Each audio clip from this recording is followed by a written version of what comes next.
Hello and welcome to the BurnCast. I'm Brady Byrne. And I'm Kenze. Today we're looking at a book called The Apocalyptic Deception by author Kenze. As always, any criticisms directed towards the authors and works that we discuss are exaggerated for entertainment purposes and are not meant to be taken personally. Thank you for listening, and we hope you enjoyed the show.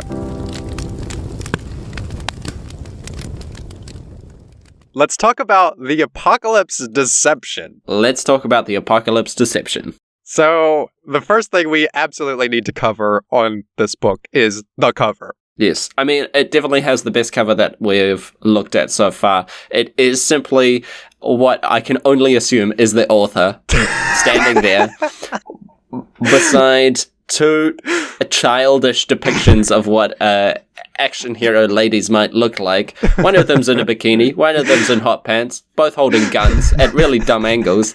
And, it really sums the book up. You know, you should never judge a book by a cover. This one you should judge by its cover. We absolutely judged this one by the cover. I don't think I even looked inside the book before I bought this one and just said, you know what, that cover is just so bad.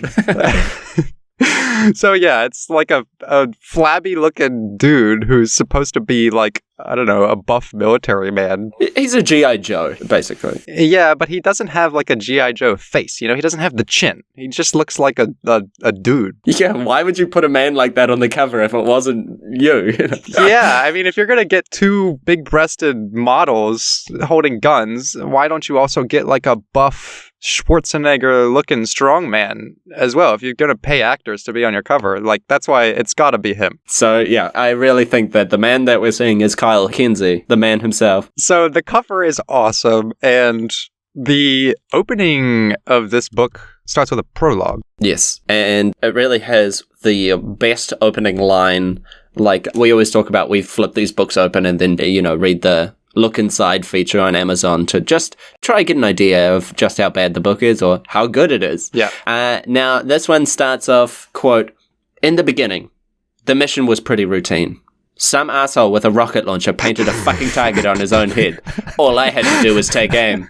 Now, that to me, that was enough. I read that and I was like, cha-ching, you've got the sale. Yeah. I kept writing in my notes as well, like, sunglasses. Every sentence is like that CIA, like, whip your sunglasses on or take them off because you're so fucking cool. Yeah. This is like you said about the cover art. It's the childhood depiction of something that's badass.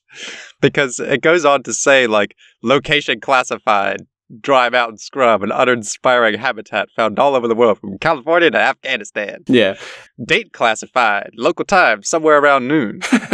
Mission objective classified. I was like, story classified? Yeah, it's even like species of hooved mammal classified. Yeah, I was like, what? The fuck? Why would you classify that? Just say it's a cow or an antelope. Doesn't make any sense. It's just trying so hard to be a badass CIA guy, whatever, doing classified mission shit, and it just fails so spectacularly. But, before we get into the nitty-gritty, let's talk about the premise of the story. And the premise is that 18 months ago, Brock Blount. Brock Blount. Yeah, he also has this bloody James Bond intro, like, at some point where he's like, Brock Blount. Like, it's like so terrible. Yeah, he meets someone and he calls him Major Blount, and he says, "Call me Brock." Brock Blount. I don't know what it is with people insisting that characters have to have, like, names using, like, assonance or alliteration. I don't know. Every character in this is Brock Blount, and then the other one that you know is Sean Saunderson. Why? What? I don't know. Maybe it's just because of the comic book craze, and usually those characters, Peter Parker, like, they always have some sort of double... It does give a ring to it, but, I mean, Peter Parker, both of those names are simple, easy to say, and they fit together quite well. Yeah, it's not easy to say Brock Blount. Yeah, no, and he doesn't sound like an action hero. No, he doesn't. It sounds ridiculous. Okay, so the premise of the story is that 18 months ago, this guy flying secret missions, he's like a fighter pilot for the US Air Force. Yeah, he's a fighter pilot, Top Gun style. But there's an electrical fault with his airplane, and it goes down. Yeah. But then he isn't allowed to leave his plane behind because he's doing something in a country where they shouldn't be operating. Yeah, so if his plane goes down across enemy lines, it's bad for the government, so he has to stay in his plane until he reaches the border, and so he basically lets it crash. Yeah. And then he gets some sort of commendation for this, so it's trying to sell you on the idea that he's like a badass dude who doesn't ditch the mission for nothing. Yeah. But it really didn't make too much sense, because this is all written in a monologue. It's really, I mean, like, there's so much inner snappy thought and stuff like that. Yeah, there's a lot of details missing. Yeah, it's very hard to tell sometimes what actually is going on. Like, I really didn't know if, did the plane crash and then he got it back up into the air? Because how is that possible? You know, you can't just crash your F-16 into the side of a mountain and then fly it off from that. Yeah, so it doesn't really matter. That's sort of the introduction to this character, and the main premise of this story is that he was discharged for some traumatic brain injury he had during this crash, and now he is a freelance charter pilot for a fat cat billionaire named Sean Saunderson. Yeah. And so his job for Sean Saunderson is essentially to be a bug-out pilot, which is Sean Saunderson. He's a paranoid Hollywood executive and constantly thinks the world is going to end. So he has a secret bunker somewhere in the mountains, and he needs a pilot on call at any given moment to whisk him away to his private safety. Now, I also want to say that, you know, this is what we looked at when we were picking a book, and we saw this action fighter pilot.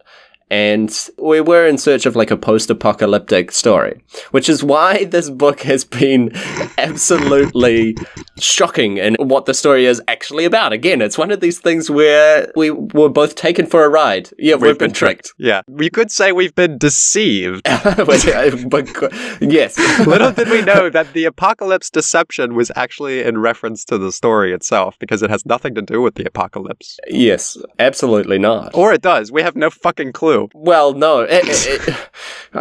I'm not sure if I just want to blurt out what happened to us. I feel like I was the one that was deceived. Well, keep in mind, the subtitle of this book is Simulated Realities. And it's possible that the book itself is trying to simulate what it's like to read it.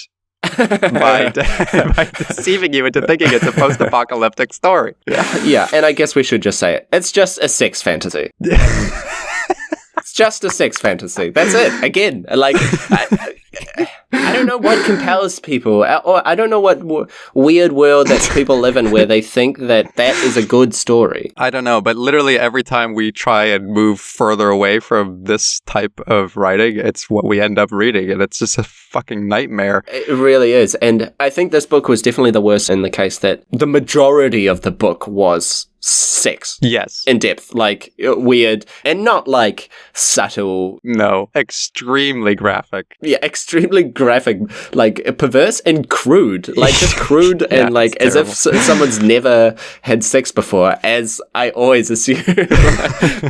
Now, before the prologue, we get a little disclaimer from the author that goes something like, this 19,000-word novella is set in an apocalyptic world where violence, graphic sex, and swears are part of everyday reality. If you're easily offended or under age 18, choose another book. And that just says to me, this is an unapologetic self-insert by the author with the set dressing of a novel so that he can indulge in graphic sexual depictions. Yeah. And it's one thing, you know, personally, I don't have any problem with people writing dirty stories or doing whatever else. And, you know, it's fiction and it's fantasy and it's whatever you want to do with it. But why write a book and disguise it as some sort of action thriller or a post-apocalyptic when it's just your sexual fantasy thing, you know? And it really did end up being like a really bad porn plot. And it really did seem like everything just seemed to be pointless, or this whole story was just like an additional thing to get to the sex, you know? Yeah, and you know, if you just want a little bit of story context to fill out your sexual roleplay story, that's okay too. But this is deceiving in that it looks like an action story. You know, you've got these two girls on the front holding a machine gun and pistols, and that is not a part of the story at all. No. These are not badass woman warriors or anything of that nature. They're literally just bimbos. Bimbos that Sean Saunderson has on call to have lesbian sex in front of him at all times. Yeah, that's literally their job. They're not badasses with machine guns at all. Now, we didn't read part 2 and 3 of this book, but I did take a look inside of the second book on Amazon, and the story does not seem to give any indication that that's what's going to happen. They meet a mountain lion, and Blount has to save them from it. It's so disappointing. And I know that we actively search out these books, but I'm still flabbergasted by the fact that that it exists and that people really end up doing this and publishing it and asking for money for it. Yeah. Now, I will give credit to the fact that this, while the subject was a complete trick, it was a complete deception, the writing was actually I didn't stumble across errors or anything like that. It was written decently. Yes. And there were 1 or 2 lines that I was like, oh, actually, that's a good line right there. That one single piece I'll take out and say, that's good. Yeah. Line for line, this is probably the best prose that we've looked at on the show.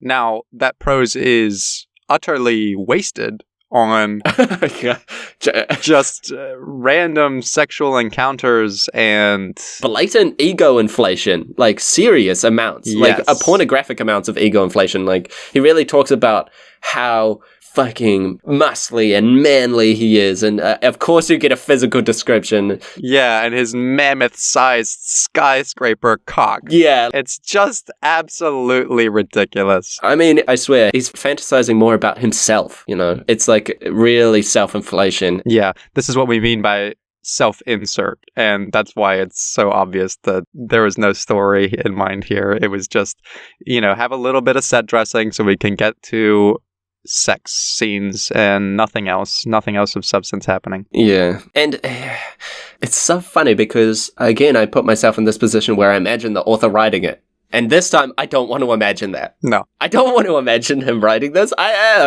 Because the whole story is just his sexual fantasy, and that it's something that should be left to your own mind and not spread. Yeah, or, sell it as erotica, not action. Oh, yeah. The only action that happens in this book, which will cover basically the whole story in a few sentences. He meets this fat cat. The fat cat seems to think that the world is about to end, so he gets Blount to take him and his 2 bimbos to his bug-out shelter, but the plane goes down somewhere near the mountains. Sean Saunderson, the fat cat, has died somehow along the way. He's just dead. Yeah, it doesn't explain why. They just dump him in a ditch. These girls, they've known this guy for a long time, or at least a little while. Mm-hmm. She's 21, so I hope that it's not for too, Yeah. I hope that she's only known him for 3 years or something like that. But they know him, and they seem pretty upset when he dies, True. For about until the time they kick him off the side of the hill, and then all they want is some hot, raunchy action. And then they're left without any sort of signal or anything. Brock assumes it's an EMP, and the bimbos are like, well, if the EMP had an army, they're just idiots. Yeah. And they just assume that a random acronym is a military force. So they're not capable of wielding machine guns and things like the cover depicts. And so they get trapped in the mountains, and he bangs them. Yeah. He bangs them a lot. I mean, there was 2 chapters on story build up, and then I think it's 10 chapters total. Yeah, and 6 of those are just back-to-back sex scenes. Yeah, and then you have a little outro where there is a huge twist in the plot. Well, is it a twist, or does the fucking title give the story away? Because we discover, as Blount is making sweet, passionate love to these 2 Hollywood bimbos, he is constantly in doubt that this is reality. And he's thinking, well, I didn't see any vultures in the sky when I dumped that fat cat in the ditch there. And so keeps thinking, well, maybe it's something like the Hollywood bimbos are oh, we're on reality TV. They're going to come in any second with the cameras and we're all going to be saved. But then it gets into, they think it's some sort of experiment where the government is trying to see how people would react in a doomsday scenario and if they would try to repopulate or if repopulation would be their priority. And the girls just keep telling Brock, oh, seed her. Breed me. Yeah, breed me. It's disgusting. It really is, like, obscene. And yeah, at the end of the book, Brock falls asleep and wakes up in an office or something and is being told by some military man that he was in some simulation. And that's exactly what they were trying to do, to see if repopulation would be his priority. And not to say that the story had any level of interest before that, but, it's like this dream thing where you wake up and it's just a dream. I feel like simulated realities, if the whole story is just like, it wasn't actually the apocalypse, then yeah, what? Come on. Well, it's just not very well thought out in the way that when he wakes up in the office, he doesn't remember that he signed up for anything like this. And it's just very convenient for the plot to keep up this whole apocalypse deception idea that he doesn't remember if he was really part of that project or not. Because then he wakes back up in the field with the girls and the story continues like that until the end. So you're supposed to not know if he's really in the simulation or not. And it gives this whole weird commentary on how, man, those girls were so real and that sex was so great. Wouldn't the world go to shit if virtual reality was really this good and we would lose our human connection? Oh, but it would be so awesome. And it's just so messy and muddled with the message. Yeah, it really took like a little bit of a turn at the end where he was just like, the virtual reality was so like good. I want to go back there. I'm like falling, for it. And that's all I want. And it's like, you could have talked about that message in a different way, but you're obviously really just fantasizing perhaps more about the idea of having a virtual reality and being able to do that. Yeah, it's nothing on the level of fucking Blindsight. Yeah. In terms of, is virtual reality a good idea or not, and what is it going to do to the human condition? Yeah, and I just want to say that the crudeness in which he talks is extremely, you can read sex scenes in Game of Thrones that are raunchy and stuff like that, but they are done in a way that you're there, you're with it. Everything seems like in place and how it should be, so to speak, even when it comes to a sex scene. With this, he's talking about volleyball tits and pumped up lips and all these really crude expressions, and it's just like... Yeah, the disclaimer tries to get away with, well, if you don't like this, you're just a squeamish prude or something. Yeah. And it's just like, man, you can have graphic sex and do it so much more tastefully. And this is not tastefully graphic sex. This is blatant objectification and ego stroking on behalf of this main character. Yeah, and oh my gosh, it really is... just obscene. It's so funny because you read the first chapter, read the second one, the girls appear, and you're like, oh, no, don't go that way, don't go that way, and then boom, and then 6 chapters up. Well, that was actually the most interesting part to me, is because the story starts off him going to meet this fat cat, and he's got these 2 bimbos, lying naked on the back porch or whatever. And it's like a test almost. Yeah, and the inner monologue of Brock Blount is actually pretty entertaining to listen to. He's like, man, I'm such a badass fighter pilot. I better not be tempted by these girls over here, These young ladies with volleyball tits. And this is just a test for me to not succumb to the urges. This billionaire wants to test the kind of man I am. Yeah, and it kind of gives you this idea that, man, Brock Blount is just a hard-working dude, and he's not going to succumb to the temptation. He's going to stick to the mission because he's a fighter pilot. And I almost got the idea when I was reading this. I was like, man, this is going to be a good book. Like, it's going to be interesting. Yeah. I also was like, oh shit, did we just jump the gun and say that this was going to be terrible and it's actually good? It's actually got a story and it's actually got a character that I'm interested to see his philosophy play out. No. Absolutely not. Absolutely not. He succumbs to the urges multiple times. Constantly. It's all he thinks about, to be honest.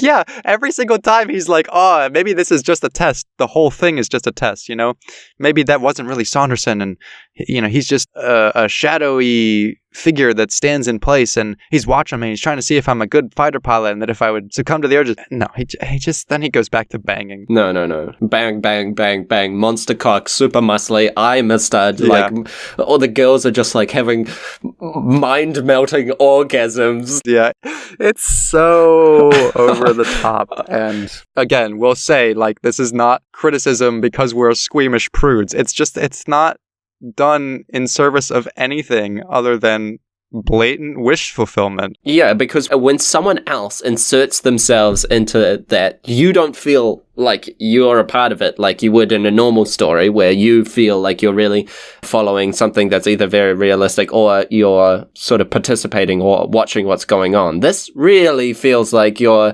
watching the author jacking off. That's Yeah, and one of the creepiest scenes is, of course, when they first go down, Brock Blount goes up to like a tower somewhere off in the distance to scout the area, and he looks back through the binoculars and sees Madison and Casey getting it on, and he zooms his scope in so that he can see closer and starts jacking off. Like, it's almost like a meta scene where the author is like, yeah, man, check out this cool sex scene. You can watch it and you can jack off to it and we'll both be right there, man. And then Brock Brown walks up to the girls and he's like, fuck it, man. Yeah. And he does a little role play with them, how he's like stern and he's going to punish, like, absolutely heinous. Yeah. But I was absolutely shocked at just how concentrated the book was on that. Like, you know, some of the other ones, they've had sex scenes. I mean, Jaunts of the Mantis was mostly just returning to the sex, but at least they were going on jaunts. Yeah, there was at least like something else there. I mean, we shat all over that book, but at least they were doing things in between the sex scenes. This was just one long one.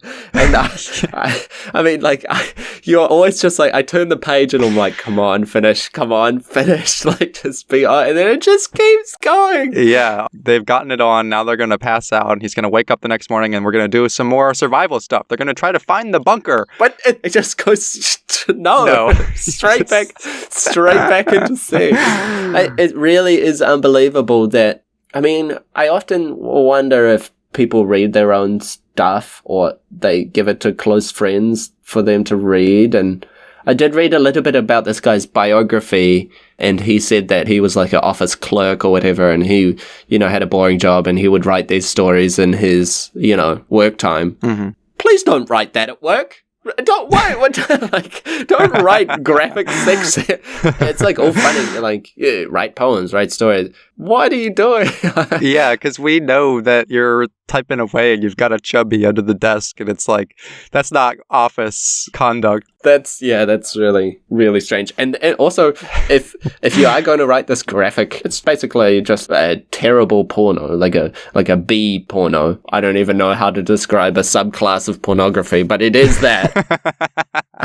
It's like a downgrade from the usual shit. Yeah. I was just shocked and appalled.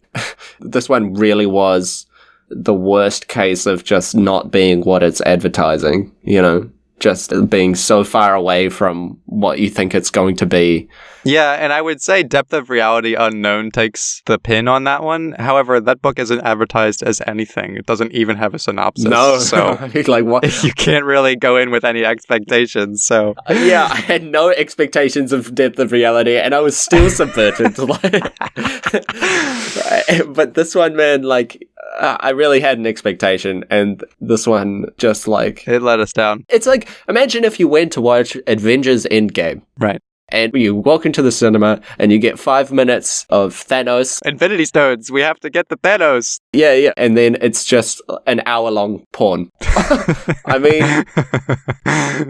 and you're sitting there next to all these other people completely shocked. Yeah. And it's not a nice porn.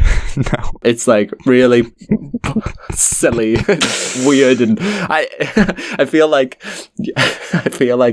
this is like one of those traumatic books that you don't like to talk about so much. I don't want to talk about that one. I don't want to. Yeah, well, I mean, it just reads like someone who doesn't know what being in that actual situation would be like, and their brain is hotwired by too much pornography, and this is what it produces when you try to imagine that sort of thing yourself. Yeah. Oh, it was so weird. I did take down some lines that were just too hilarious. One of my favorites was when they're just watching the girls have sex, of course, while they talk. Yeah. And Sean Sorderson is talking about how, like, you know, in other cultures, this wouldn't even be acceptable, you know. It's like a freedom spiel of how great America is that we can, you know, live like this. Yeah. But Brock Blount, he's almost rebuked by this. He's like, oh boy, here comes the fucking speech. Guys in Hollywood can't just get naked with slutty younger chicks because it's fun. They're doing it because they're freedom fighters for the American way. Like, he almost gives you the idea that he's also disgusted by this mentality, but no, he just falls right into it himself. Yeah, he falls right into it, and after they look at them, Sean Saunderson says, yes, indeedy weedy. That is what it's all about. Oh my god. And I was like, no, indeedy weedy? That's got to be the worst follow-up line to watching two girls, like, oh my god. Yeah. Just the amount of cringy moments, like when the girls see that he's masturbating to them and he goes up to talk to them and they start undressing him. His inner monologue just goes, not to brag, but I was supersized. Yeah, I know. One of my favorites. So... Not to brag. God. I love those sort of sentences because he also does it with a whole lot of other stuff. He's like, not to inflate my own ego, but... I've got a mammoth-sized dick. Yeah, like, it's like, not to inflate my own ego as he pulls out the air pump, and he's about to, pump it up. He always says the opposite thing to what he's about to do. He says, I'm not going to brag, and then proceeds to brag for a chapter. Yeah, well, it's almost the same as the mentality behind the disclaimer, where it's like, you know what, if you don't like this, you're just a prude. But it's a little more complicated than that. I cannot like this because it's just awful. Yeah, if I had a physical copy of this book, I think I would burn it. If I had a physical copy, I think I would light it on fire and watch it burn. I would rather continue to read Depth of Reality Unknown and the Weird Dragon sex scenes than this. You go back to your Esper daddy.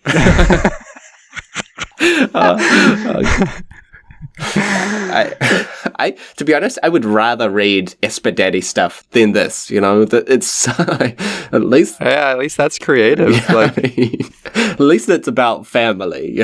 But why does it seem like every time we read something and we're like, this is the worst thing ever, and then the very next week we're like, I would rather read that previous book? Because, I don't know.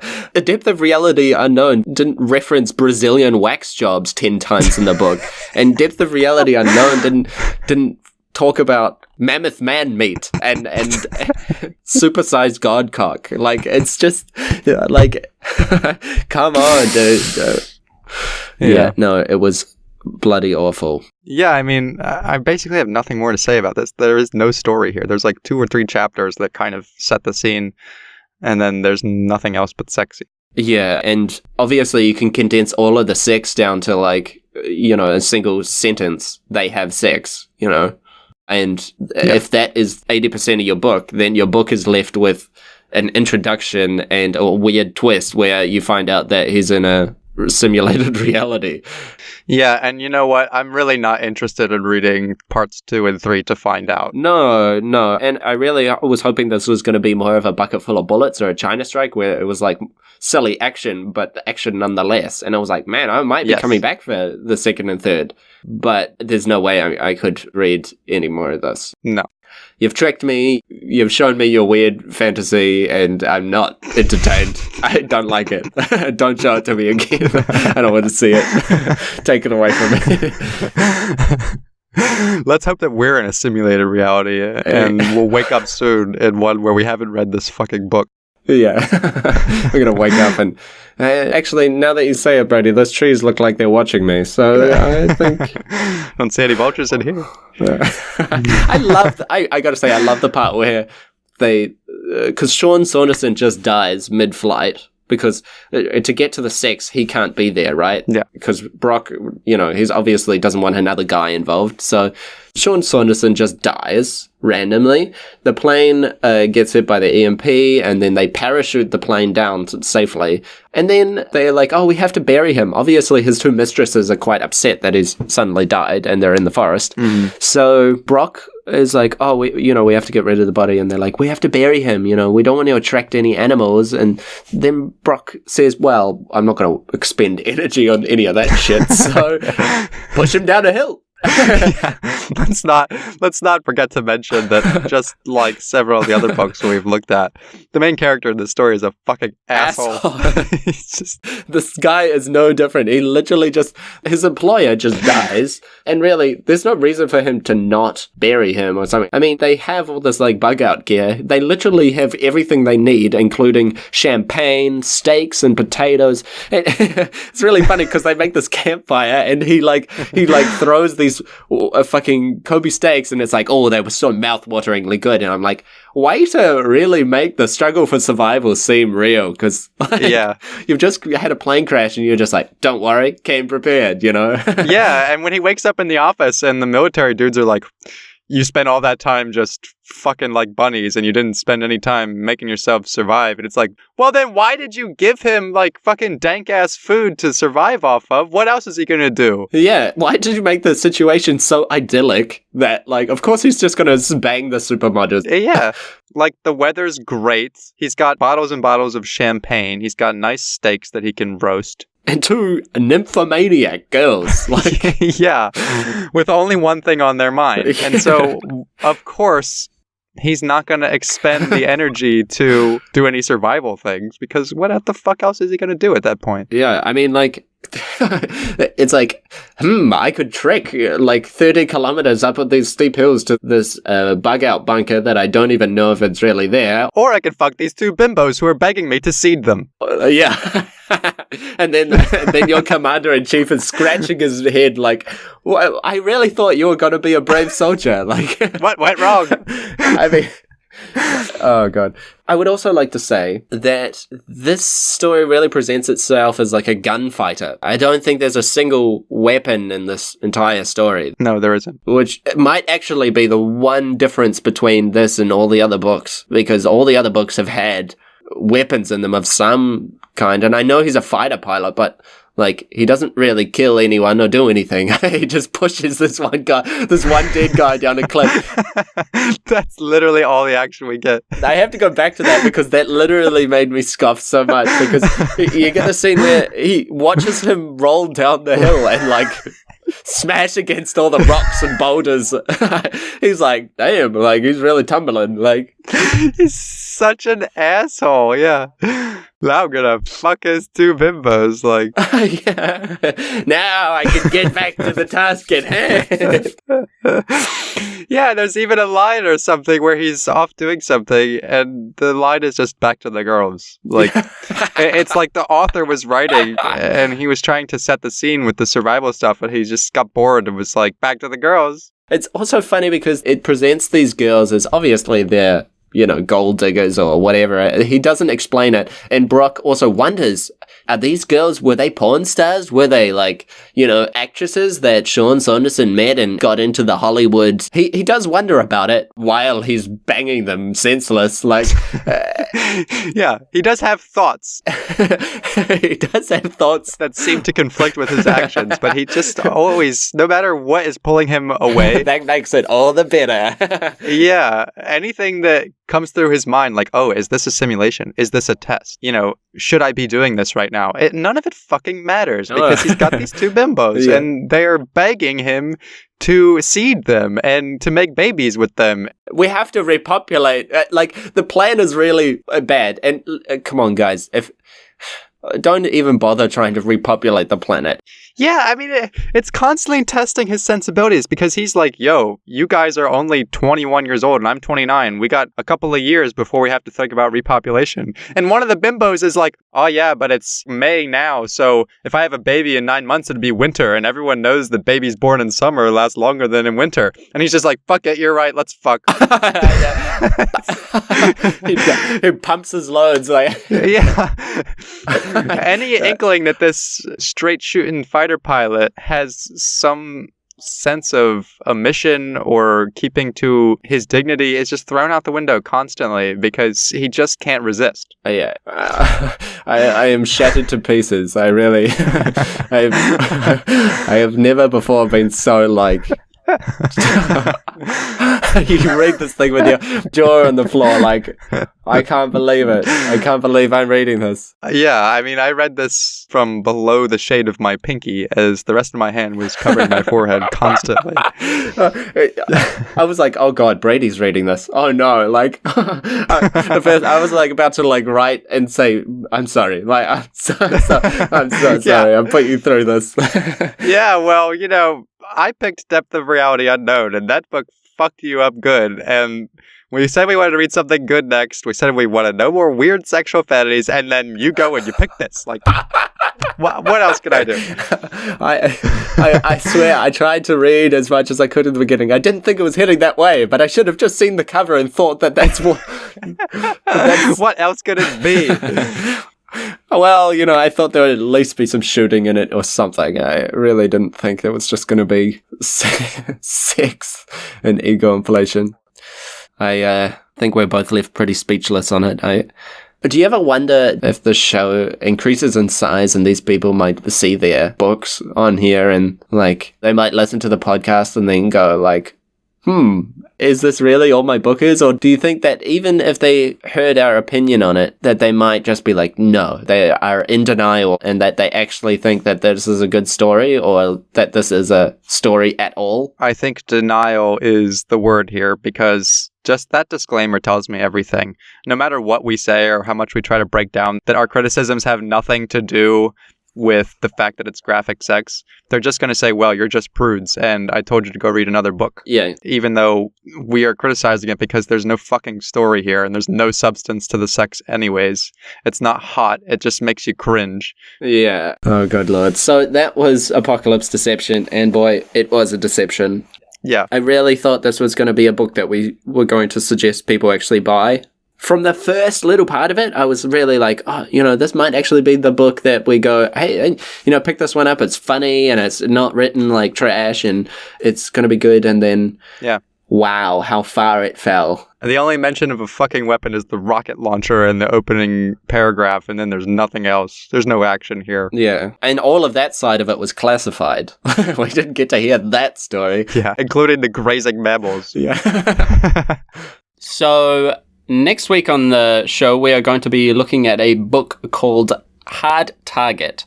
Now, after this devastatingly shit piece of work, we had to find something that was just better in any way, like something that wasn't just a upfront lie. So we took a look at this one, and it's got a mean name, it's got a mean cover, it's got a mean opening chapter, so we thought, if this is a trick, then I give up forever. Yeah, we took a gamble on this one, but we spent a very long time finding it, and we are very confident that it is actually what it appears to be as it's sold. Yeah, we really needed something to reinvigorate us. I mean, we've taken some heavy hits. Yes. We've taken some heavy hits. So we really needed something to pick us up. And just to remind us that it's not as bad as the ones we've been looking at. You can see something good. Yeah, and if 1 in 7 that we look at is actually good, that's a terrible metric for Amazon, but it's a great one for us. Yeah, I agree. So we're going to be reading that, and we hope it's good. Thank you everyone for listening and supporting the show. And please, if you can, support us on Patreon, and doubly so, share our podcast with your friends. It's a huge help, and thank you to all of those who already do that. If you have a book you want us to look at, share it with us on one of our platforms and we'll consider it for the show. Thanks!